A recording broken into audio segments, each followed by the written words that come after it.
राजा मनीष अकेला recording studio Sitamarhi. पागल बनैलू प्यार बढ़ैलू, पागल बनैलू प्यार बढ़ैलू। अब जा जा जा जा भुला गइलू, अब जा जा जा जा भुला गइलू,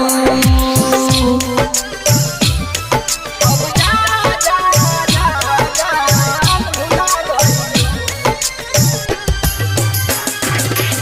भुला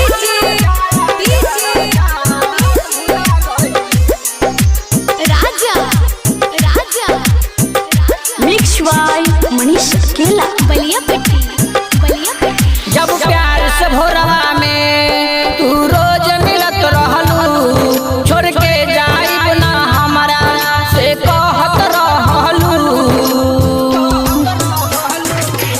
जब प्यार से भोरवा में तू रोज मिलत रहलू, छोड़ के जाइब ना हमरा से कहत रहलू। याद नहीं कैलू हमके बिसरैलू, याद नहीं कैलू हमके बिसरैलू।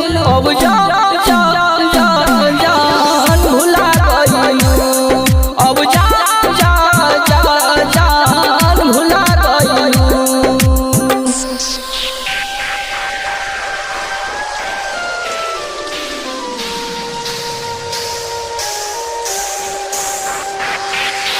राजा राजा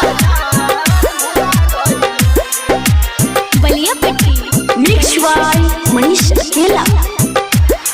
हमरा से कहत रहलू कबहू भुलाइब ना, राइटर मृत्युंजय के दिल से बिसराइब ना। हमरा से कहत रहलू कबहू बिसराइब ना, राइटर मृत्युंजय के दिल से बिसराइब ना।